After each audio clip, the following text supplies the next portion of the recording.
All right, now let's take a live look towards downtown. Things appear to be calm here, but much of our viewing area is still under that tornado watch because it's been extended through midnight, right, Kim?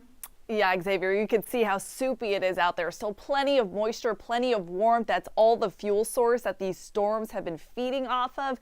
And with some rotational components still popping up in some of those storms, that watch has been extended until midnight now. So we're continuing to see some of these strong storms bubbling up and certainly bringing us some concern for a lot of localized heavy rain, especially in areas that have already seen it through much of this afternoon. That includes Liberty County. Just look at these rainfall totals already, anywhere between 4 to getting up to 7 inches and higher totals as we get northeast out of the viewing area. We continue to watch for storms like this one that have been bubbling up and showing some rotational components. Anytime we see that green, which shows wind traveling towards the radar, versus the red, which shows wind traveling against the radar, that's when we start to notice that there is some rotation, and that rotation could be leading to funnel clouds reaching the ground, which would lead to a confirmed tornado. We've seen multiple tornado warnings throughout the afternoon, and we are not out of the woods to see some more of those pop up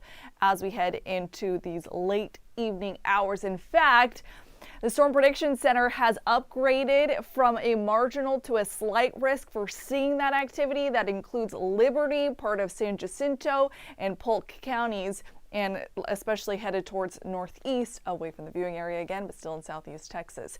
Temperatures right now very, very warm, and that is the engine to these strong storms that we've been seeing today. That warm front has just been sitting over us, and that's providing all of the instability we need.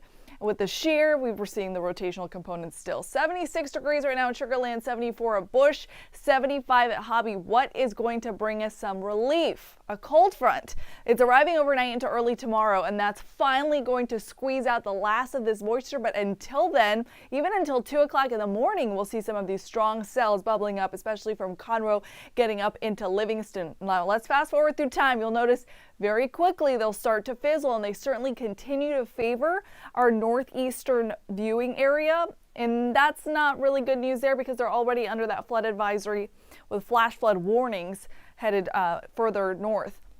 Now, fast forward again through time, 5:30, that's when we really start to see that cold front settling in, cooler air behind it. Now we're in the 60s, 61 degrees at College Station, 64 at Huntsville. We'll watch that cold front continue to push through. There's a band of very light scattered showers there at 9:30, quickly moving offshore. By the noon hour, we'll start to see that dissipate, and that cool air starts to settle in, and that will finally bring us that relief. And finally, we can let go of our breath. We've been holding it all afternoon. 70 degrees for the tailgate forecast as we take on the Titans. Cloudy, warm. I'm leaving about a 20% chance for a stray shower, but for the most part, we are going to remain dry for the latter part of our Sunday. Dry and cool behind that front as we head into the start of the work week. Mid-60s already by Wednesday. Temperatures rebounding by the end of the work week, and those rain chances coming back. So there is some relief after a day that has seen none of it.